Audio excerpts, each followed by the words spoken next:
answering things out of thin air. 3 inches from the floor. You figure out the question. Okay, go ahead. So let's just start at the beginning. Okay. Entertainment industry. What was it about it that made you want to get involved? What made me want to get involved in the entertainment industry? I am the oldest of 6 children. I was the first born grandson, nephew, any special child on either side of my mother and father's family. And for 8 glorious months, I was the golden child. Held above all else, like Simba held over the people. Like this. Worshipped, beloved. And then all my aunts and my mom started out shitting out kids like it was a fucking contest. And it was like, basically like, all right, take care of yourself. And I never got that attention again because my mother decided to have 6 kids in 8 years. And from that point on, I was on a desperate quest to get attention. And now I'm here. Getting attention. So Dee, who were your biggest influences both musically and film-wise? Biggest influences musically, well, you know, I mean, the Beatles were just one of those bands that if you're old, like me, you just, it changed you. It was more than the music, it was more than the look, it was the effect it had on the world. How great was that effect? My father had banned television in our house the year the Beatles were on TV. He decided that the family needed to get back to basics, making puzzles, building model kits, reading. So basically, while the Beatles were changing the world, I was building a fucking puzzle. But in spite of that, the next day, I mean, and this is the effect, I walked out to the bus stop, and I remember it was buzzing. I mean, everybody was talking. I go, what's going on? They go, didn't you see him? Didn't you see him? Like, what? The Beatles. What's that? You know, well, it's a rock band. Everybody was screaming. And the minute I heard everybody was screaming, I didn't know what a Beatle was. I just said, that's what I gotta be. Whatever that is, if they're screaming, I want to be that. So now, as far as acting and things like that, look, I've got heroes, and I mean, people I admire, and they're bad guys for the most part, and action guys like Clint Eastwood, and, you know, people like that. So, I mean, I never really intended, I never really thought about acting as a career, or as something I wanted to do. It just, my career evolved to it, and when I had the opportunity to do some acting, I embraced it, and I'm glad I did, because some of the great experiences I've had in life have been, whether, you know, in front of a camera on a film set, or on Broadway, on a stage, you know, in theater. So it was something I never intended to do, but it wound up being a great thing. So what are your thoughts on the current state of metal today? The current state of metal, contrary to some of my peers' opinions about rock and roll being dead, who shall remain nameless, Gene. I come with that, told you my inside voice. And let me get it clear. Okay, I've had some disagreements with the guys at Kiss. I love Kiss. I'm an original Kiss fan. I own 7 fucking albums, okay? I mean, day one Kiss fan. I grew up in New York, and the buzz was on. They were from Queens, I was from Nassau County. The counties right next to each other, and the word was already out. There's this band wearing makeup and stuff, and they got an album come out, and they're really great. They're called Kiss. So I was waiting for that record to come out. When it came out, I was one of the first people to buy it and embrace it and love it. And I remember reading every single article I could find about Kiss. I'm putting my coffee down because I need my horn throwing hands. So now, when Gene says, I'm going to trademark this, I invented the metal horns. No, you didn't. You stole the web shooting from Spider-Man. And he said it in his earliest interviews. And I'm a big comic book geek as well. So it's so cool to have this amazing guy and this amazing band saying he was a comic fan too, and he was a Spider-Man fan. And now he's like, I invented the metal horns. Now, unless you're shooting webs, tuck your thumb, people. Ronnie James Dio was going to go on. Remember that. Okay. Shooting webs, throwing the horns. How'd we get there? I just completely go off track. Current state of metal. Current state of metal. So Gene recently said that rock and roll is dead, and he told He told young people, don't even bother to pick up a guitar. He said, don't quit your day job. And it was in GQ magazine a few years ago, and I was mortified because, you know, as elder statesmen of rock, and that's what we are, our job is to encourage, not discourage. You know, you're supposed to cheer the young bands on. And he said things like, there will never be another Bob Dylan, there will never be another Hendrix, there are no great musicians. And obviously he hasn't been out to any concerts. Because my children, who are grown, have taken me to Warped Tour, and have taken me so many metal shows through the years. And in these little halls, in these little places, I've seen incredibly talented people. Do they get the light shined on them anymore? No. Do they have any hope of becoming wealthy or making a life out of music? No, they don't. It's sad. But they're up there, they're playing, they're passionate, and they're there for one reason, because they fucking love it. And that needs to be applauded and cheered, not spurned, not spurned. So I think metal's in a great place, actually. Tell us about the inception of Twisted Sister.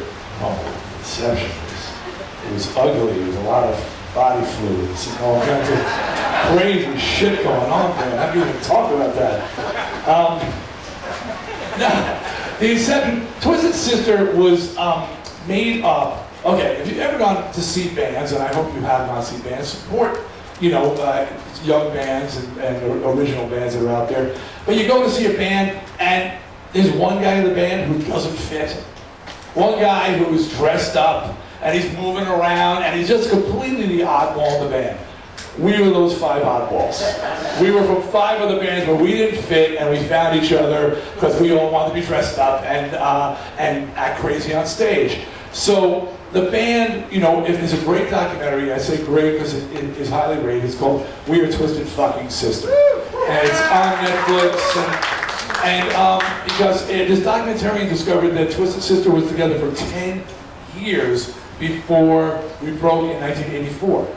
10 years before the world discovered us. And he was stunned that here was this band that was regionally really popular. We had a huge following in the New York area, and we couldn't get a record deal, yet we refused to take no for an answer. And you know, basically, if you watch that video, if you see that documentary, it really gives you an insight into how we came together, how we kept it together, and how hard we fought to succeed. And if you're not a fan of the band, it makes you at least respect the band. And if you are a fan of the band, it takes your respect to a whole other level that you didn't realize.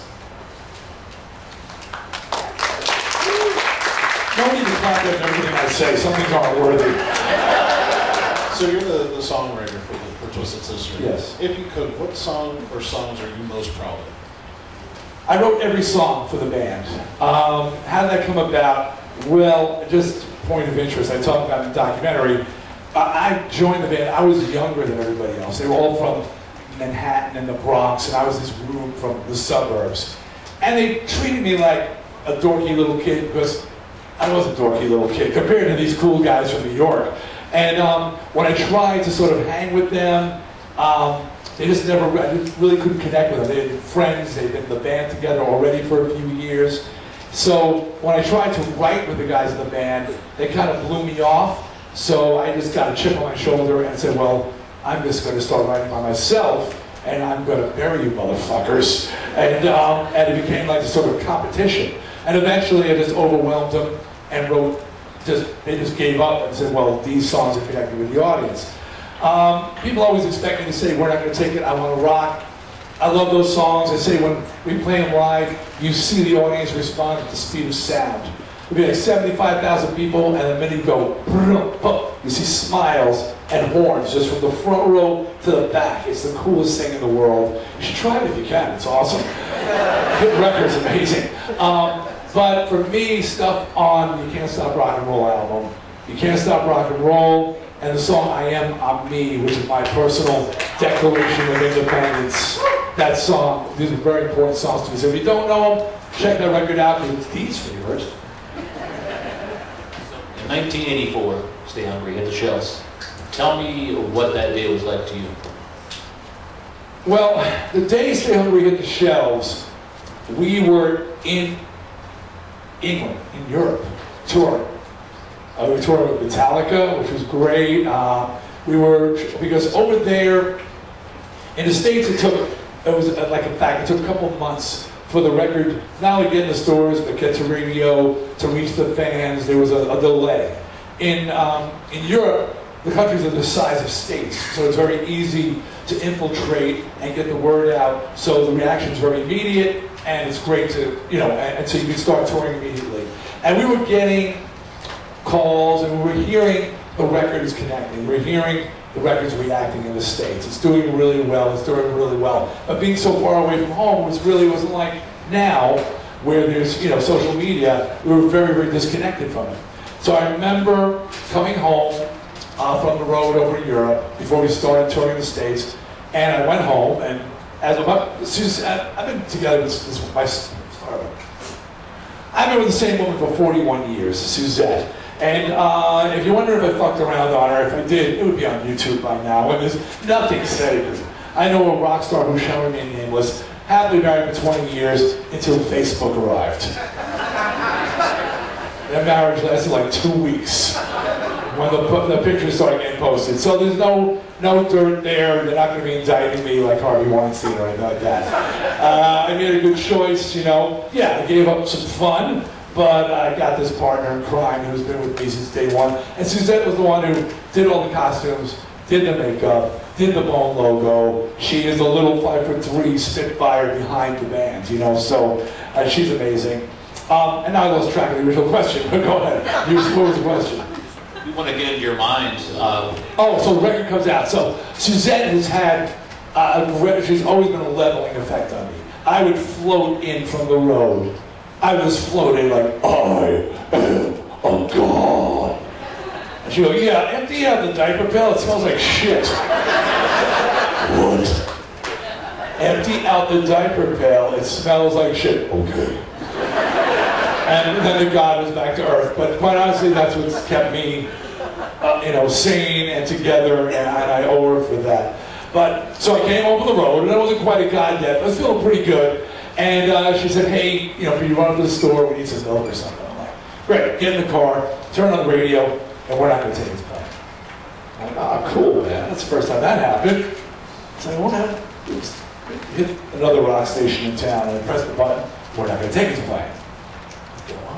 There's 3 rock stations in town, going for the trifecta.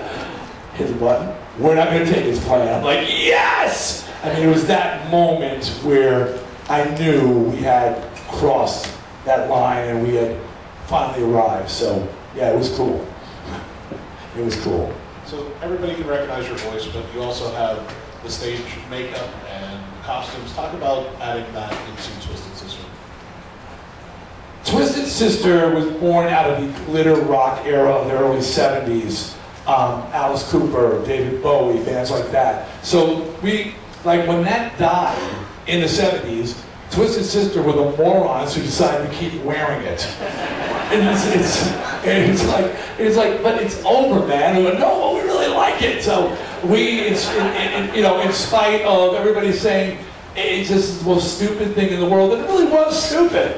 I mean, when something's over, you just fucking give up. And we just really like dressing up and putting on the makeup and doing all that stuff. And back in the early days, it was women's clothing. Flat out women's clothing. It was, some of the show, okay, quick story. You gotta remind me of the question. So the Rock and Roll Hall of Fame wanted to display the Stay Hungry outfit, and I had to go dig through the box. Now the box, you'd think that somehow these things would be precious and treasured, and they are in a way, but basically, at the end of any tour, it's not even washed, everything just gets thrown in a box. And it's like a box, it's like sedimentary rock.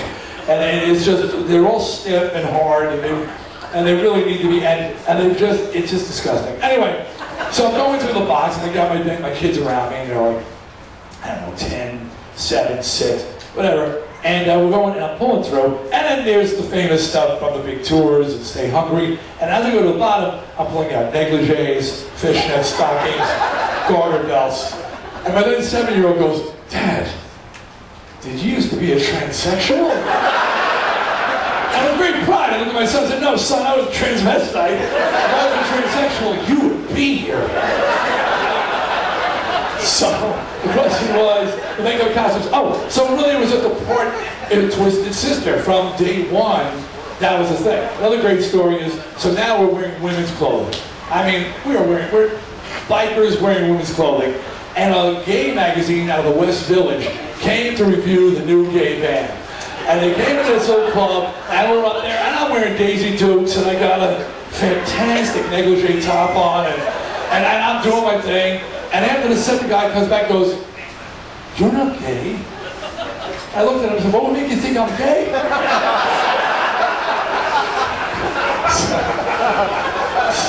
Case in point, the costumes were it just was from day one. Twisted Sister. It's what made us twisted. And sisters. And sisters, yes. Yes. So you're a big personality. What would you do besides being a rock star? Boy, that's a tough one. What would I do besides being a rock star? All I ever wanted to be from 3rd grade was a rock star. Every day of my life said I will be a rock star, to my detriment often, because I got mocked and ridiculed. I remember I was working on the loading dock of a department store, and it was day one, and Human Resources was having a meeting to talk about the benefits of working for the company. And there was these, I'm 21, I'm 20. And then there's other guys about my age, and they're, so if I'm here with the company for 10 years, so my medical, I'm like, 10 fucking years. So this guy's asking about, what are the terms of the retirement? Retirement plan? We're on the fucking loading dock. So afterwards I said, "Are you guys planning on staying here?" I go, "Well, yeah, what are you going to do?" I said, "Well, dude, I'm going to be a rock star." Well, that became my nickname. And everywhere I went in the store, rock star this, rock star that, and rock star got the words up. "Hey, rock star, somebody puked in aisle 7, clean it up. Hey, rock star, some kid shit on the floor in the bathroom, clean it up." Rock star. So here's my revenge story, and it was great. So, I become a rock star. People magazine is doing a feature article on me. They want to go back to my high school, and they follow me in Dee Snider, 1984, hair out the ear, shoes, the majesty, a camera crew. I'm walking in, and my high school literally erupts. Now, mind you, they didn't know I existed when I went to the fucking school. Nobody even remembered me at my 10-year high school reunion. Nobody remembered me. They didn't know I went there. Okay, I was invisible. But now, everybody knows Dee Snider. So I'm walking down the hall, and his kids are following the Piper, and the cameras are on, and I see a guy on the floor, and it's Carl from the loading dock. And I call him, who used to call me Rockstar? I'm like, "Hey, Carl. Dee, what's up?" He says, "Hey, man." I go, "I'm a fucking rock star." "Yeah." "So how you doing?" Needless to say, he wasn't doing so good. And I said, "I gotta go, man, because I gotta do a photo shoot right now, but good luck to you." And off and went. Felt great. Revenge is sweet. Don't let anybody ever tell you any differently. It's bullshit. Revenge is sweet. So, in 1985, you teamed up with MTV. It wasn't Headbangers Ball originally, was it? I actually am the creator of Headbangers Ball. It wasn't called Headbangers Ball. They named it Heavy Metal Mania originally. But MTV announced publicly that they were going to cut back on heavy metal, which was bullshit. Because heavy metal built that fucking network. You know, when that thing went on the air, there's a reason why Joe Jackson only had shoes on his album cover. Because he looked like Joe Jackson. So, and people, bands like that died. Video killed the radio star, was literal. And MTV was desperate for visual bands and people who, and metal had always been visual. So they immediately grabbed onto Iron Maiden and Twisted, Quiet Riot, and Motley, and we built that fucking thing. So once they were up and running, they decided, "Yeah, we're going to cut back on metal." And I said, look, I called them up. "Hey, it's Dee, what's up?" I said, "Listen, give us our own show. Metal fans will find it. Put it on anytime, they will tune in droves. Don't just cut it back. Just give us our own show." They said, "Well, you'll host it, we'll do it." And Heavy Metal Mania was born. I hosted it for a year and a half, and then I asked for money. I don't, "Dee, we don't do money." I said, what what kind of phrase is that? You don't do money? They're like, oh, but it's great promotion for you. I said, are you fucking kidding me? I'm the poster boy for heavy metal. I said, I don't need promotion, give me money. And they said, well, we're not paying. And so I quit, and then eventually Ricky Rackman got paid, and he took over, became Headbangers Ball, and it went on from there. But yeah, that was my idea. You're welcome.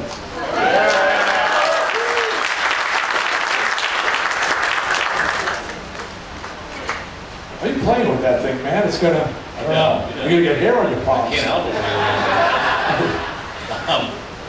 How'd you get involved in Pee-wee's Big Adventure? How did I get involved in Pee-wee's Big Adventure? Well, Pee-wee started out, and old people like me would know this, it wasn't a kid's thing at all. Pee-wee was, you know, playing to the college crowd, doing the comedy circuit, and it was really cool on that level, and I was an early fan of Pee-wee. I mean, he was Pee-wee. He was just doing what he did, he always did what he did, and he was just awesome. So it was MTV, as a matter of fact, a New Year's party, and we were backstage, we were both appearing, and both expressed to each other with fans who were of each other's work. And so about, I guess it was, I don't know, it was a year later, but whatever it was, I get a call, and Pee-wee says, hey, I'm making a movie, and would you do a cameo? It just happened that Twisted and Iron Maiden were doing 5 nights in a row, sold out at the Long Beach Arena, which was like 15,000 people. That's what metal was metal. 15,000 people, 5 nights in a row, sold out. Metal! Yes. And so we were in town, I was like, fuck yeah, let's do this thing. And we went down to the studio and shot that amazing scene, which made me want to start writing movies. I mean, I wrote the Twisted videos, but after being on the set and seeing the insanity of Pee-wee's Big Adventure, okay, so Godzilla and Santa Claus are riding in a sleigh, and they crash into Twisted Sister. I said, you can do that? We can do anything you fucking want. I'm like, awesome, I gotta write movies. And that's how we wound up doing it.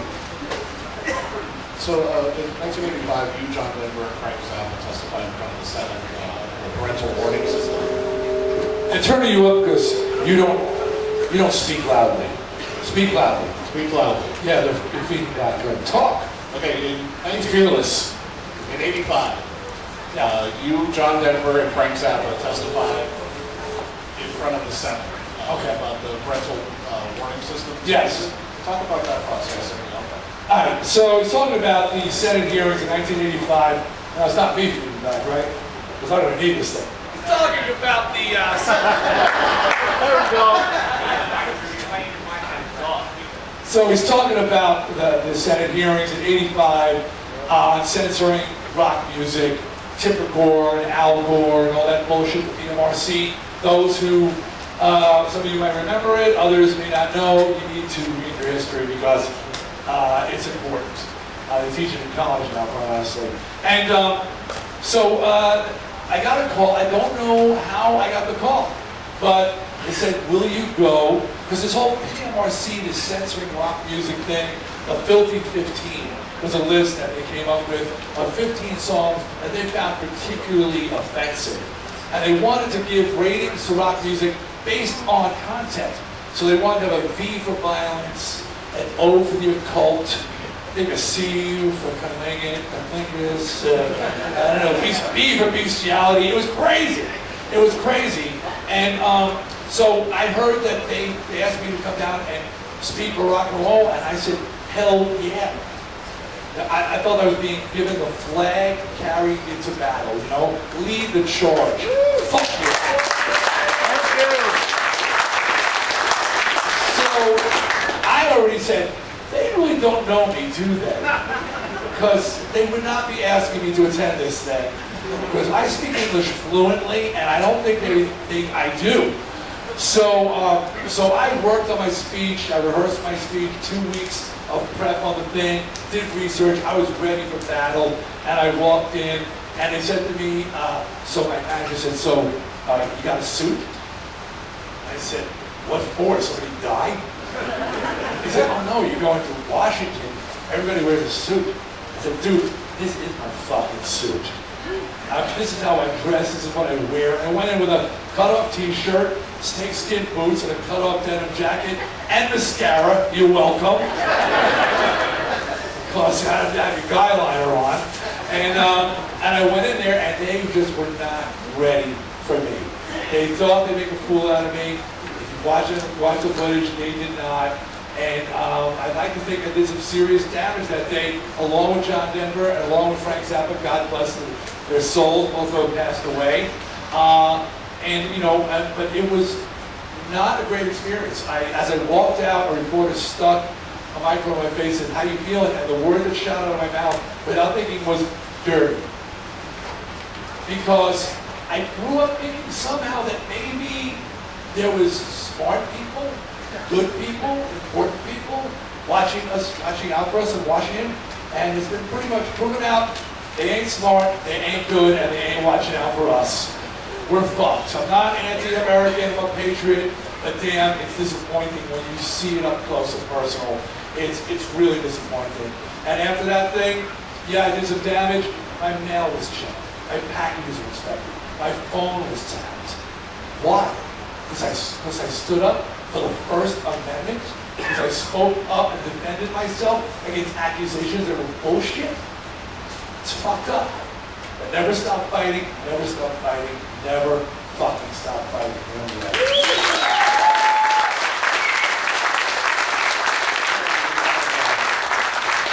Questions from us about Strangeland, and we'll take it to the audience. First question about Strangeland. Where did you come up with the concept? And I heard a horror icon sort of helped you along with it. Yeah. Okay, this is kind of interesting. Okay, so Strangeland. The original inspiration for Strangeland came from watching Leprechaun and Chucky. To me, that was the doldrums of horror films. To see a dwarf and a doll actually being a threat to human beings was just mind-numbing. I remember sitting, screaming out loud at the TV, just like my father used to do, "It's a doll! Step on it!" All right, and that's the end. Good shot. I mean, it's a dwarf. You kick it. Thank you. I see them throwing them sometimes. Okay, I don't think Peter Dinklage could beat me up. That's his name, right? Peter Dinklage. Anyway, but and I said, there's got to be something better than this. And I remember I'd written these two songs on the Stay Hungry album called Captain Howdy and Street Justice, which were a story about a really fucked up guy who does some fucked up things. I go, that's my inspiration there. I started writing a movie. But I wrote it as a really typical slasher movie. Very derivative and very, I mean, I loved it because I love slasher films. But it was everything you've seen before. Tom Savini, the great Tom Savini, was a personal friend of mine. We've done a video called Be Cool to Your School together. We became friends. I said, Tom, I got this movie. I want you to read it. You're going to do special effects. And I'm going to star it. It's going to be great. It's called Strangeland. And he's like, all right, let me read it. And he reads it, and he calls me up. He goes, Dee, I read the script. I said, what do you think? He goes, it sucks. Now, honestly, only a true friend will be honest. People will just yes you to death and tell you bullshit. And if you put it off, of course, you want to hear it's great. But a true friend's going to tell you the truth. And I respected Tom. I'm like, it sucks. He goes, dude, come see me in Pittsburgh. We'll sit down and we'll talk about it and I'll explain it to you. So I literally got on a train, went to Pittsburgh, I lived on Long Island, and I hung out with Tom for a night and we talked about it. And he just went through the whole script. Excuse me. He told me why. It was so derivative and it was just typical and it had been done before. He got to come up with something new. Side story of hanging out with Tom in Pittsburgh. This is where he's from. So we're up, and it's about 2 in the morning at Tom's house, and Tom says, oh, I gotta get something from the shop. Okay. So where's the shop? He goes, it's a walking distance, and he's got his special effects shop nearby. So we're walking through the streets of Pittsburgh, like 2 in the morning, we get to his shop, and he goes, oh, it's up in the attic. I'm like, okay, he's gonna go up in the attic. And of course, the light doesn't work in the attic. So I'm like, oh, okay, the light doesn't work. So Tom said, here, we've got flashlights. So now we're walking through Tom Savini's special effects makeup attic with our flashlights. And we're shining lights on every body part imaginable, just piles of body parts. And then he goes, oh, here it is, this head, I need this head. Still, I don't know why it didn't even dawn like this. He's fucking playing me, this motherfucker. So now, he goes, come on, let's go. And you want to carry it? Okay, so now we're walking through the streets of Pittsburgh, carrying a head with Tom Savini down the street that he had to have at 2 in the morning. You never explained that to me, but that's Tom Savini. So back to Strangeland. So on that long train ride back, I started to re-examine and said, well, look, you know, he's right. This is derivative. It's been done before. What hasn't been done? And I started analyzing horror and analyzing what it has always been. At that point, it always has been people's fear of being chased and of dying. And you know, in every slasher film, people are chased and they die. And that's the worst. That's the worst. And what's worse than being chased? Being helpless. Not being able to run. And what's worse than dying? Suffering.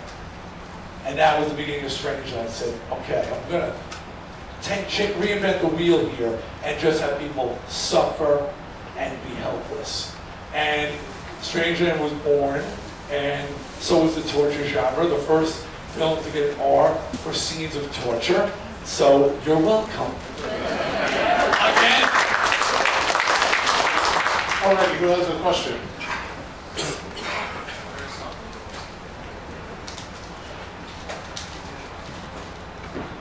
Good afternoon.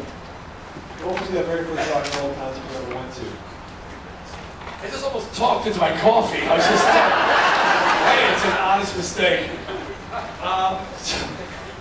My first rock and roll concert was not impressive. I had oppressive parents who would not let me go to concerts, or I never went to any shows at all. So there was a band called 10 Years After, who played at Woodstock, and it was right after Woodstock, so pandemonium, and it was great, but it wasn't anything that changed my life. You know, my life was more changed. Back in those days, you didn't have video. You didn't have only the concert and the album. So by looking at pictures of Alice Cooper, that changed my life. Seeing pictures of these bands and going, shit, I want to do that, I want to do that. So, yeah, so 10 years after, sorry, isn't something much more clear. The first show you got to go to yourself, like when you got older? The first show I saw myself when I got up, well, that was 10 years after. My parents didn't take me there. I didn't go to a lot of concerts. Date. Tell them about your date. Oh, yeah, I forgot about the dates. That's my tour manager over there, Danny.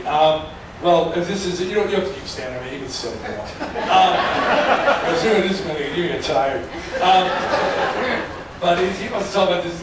Okay, so I went to see this one show. I think it was fucking 10 Years After again. What the fuck is that? I bought tickets from a scalper, and he told me they were the best seats in the arena. Like a fucking moron, I believed him. So I asked out the hottest girl in school, because it wasn't 10 years, I had the hottest tickets to the hottest show. I asked the hottest girl, and she looked at me and said, oh, fuck it, she's got good tickets. So she went with me, and we got there. I proudly walked down to the floor, and I showed my ticket to the usher, and he goes, and he points up, and I turned to him and said, first mezzanine, it's better, because you can see over the heads of the people.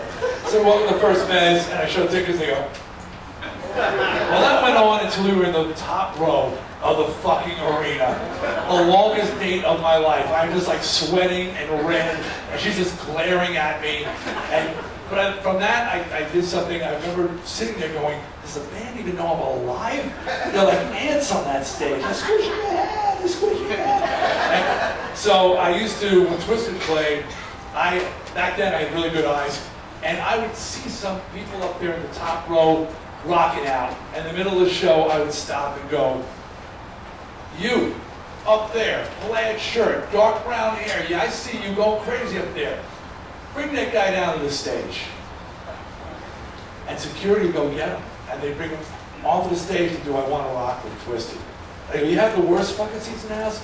Now you have the best fucking seats in the house. And the crowd would go wild because everybody identified with that guy at the top row, and it became like a regular thing because of those shitty tickets that guy sold me. But yeah, so don't trust scalpers; they're liars. They're liars. Do you think that heavy metal can come back in the 80s, and how can you show 80s metal? No. There's no going back. You never go back. It'll be reinvented and reimagined and romanticized, and that's cool. Younger people will listen to it and they'll interpret it their own way. And you see it with some bands like Black Veil Brides who are out there, and there are bands out there who are inspired by 80s bands. So you can't kill metal. Metal's a cockroach of music. It just will not go away. It's almost just to say fuck you to everybody else. So it'll inspire people, it'll inspire bands, but it will never be the same again. That was then and this is now. Can you describe your feeling of being on Capitol Hill, defending We're Not Going to Take It, to today having it sung at every sporting event and in every commercial? That's bizarre. So he's saying is, you heard that. Yeah, We're Not Going to Take It is on the Filthy 15. And I'm there defending the song for being violent, lyrically violent, and going there and just, like I said, suffering through that, through my mail being checked, my phones being tapped, and being the scourge of society at one point. And now it's a rock and jock anthem. It's a karaoke favorite. And God bless it, I love it. I mean, it's like the time I got a call from my agents. They said, listen, the SpongeBob movie's coming out. They want to do I Want to Rock. I said, there's a lot. I said, but there's a catch. What's the catch? They want to change the words to Goofy Goober Rock. Are you fucking kidding me? This is my fucking art. This is how much? Do they want me to sing it?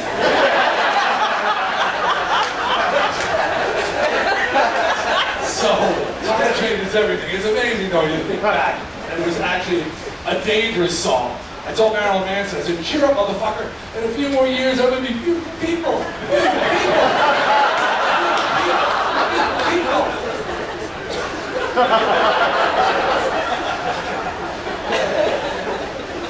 What's in this coffee?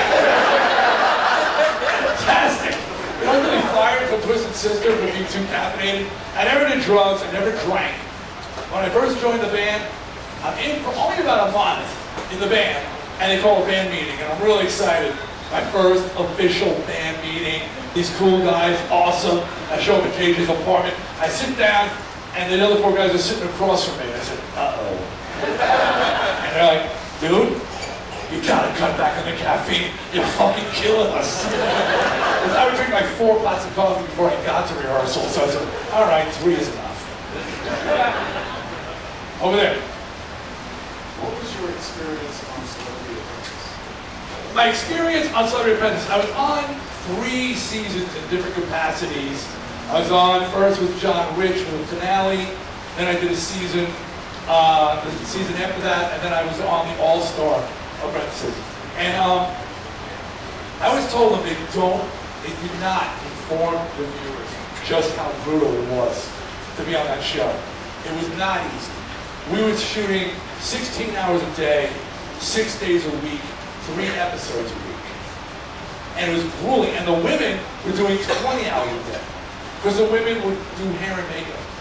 So now you figure you get to day 4, and you've had 16 hours of sleep in 4 days. And now you're in a boardroom with 18 people wearing a gown and suit jackets, and the lights are on, and they used to have to turn the AC off during the takes. Not to fuck with us, it's just too loud, it was so noisy.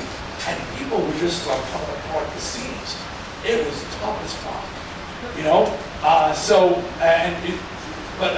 when I got fired, well, I've been fired a couple of times, but when I got fired, I went on the Jimmy Fallon show, and Jimmy said, hey, you got fired yesterday. How you feeling? I said, well, Jimmy, I got fake fired from a fake job, so I'm only fake bumped out. But I did win $325,000 from the Orange Times. So that was very real and very cool.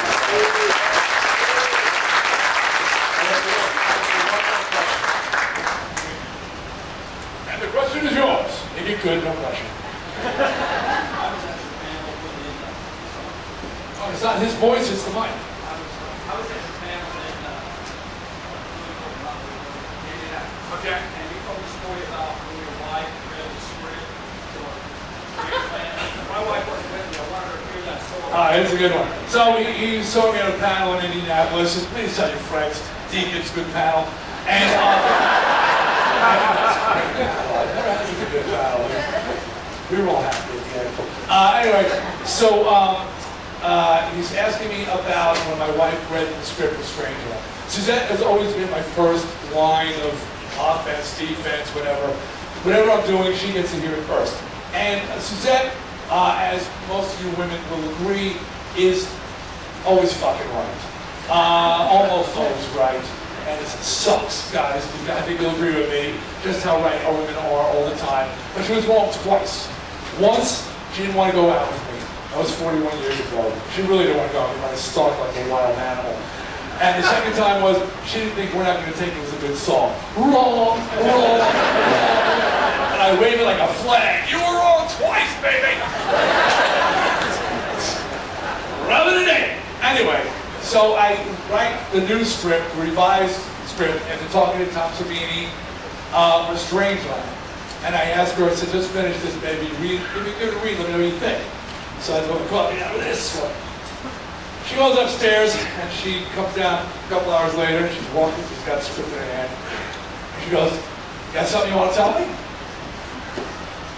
I said, no, why? She goes, what the fuck is that? Oh, she turned to Sam Kinison on me. Ow, ow, ow! Oh, my living land! Oh, my living land! That's pretty good. We did Sam before. Yeah, ow! So I'm like, holy shit, honey, that's my nightmares, not my dreams. And she stopped, she goes, what? I said, those are my nightmares. I said, I try to think of the things that scare me the most, and I put them into the script. And she goes, all right, I get that. She calmed down. But yeah, so there was a moment of near divorce there, actually. I've just written some new stuff, and I've got a new production company that's developing a few horror films right now. Including Strangeland sequel. I'll be hoping I have some surprises for you. And I really lowered the bar on some of this new stuff. I mean, I had to dig a hole and drop the bar in to get it low enough. So, yeah, so. She said she's not even going. Says the last one she read, she said, I'm done. If you're telling me it's worse than the last one, I'm not going. So, anyway. Hey, thank you, everybody.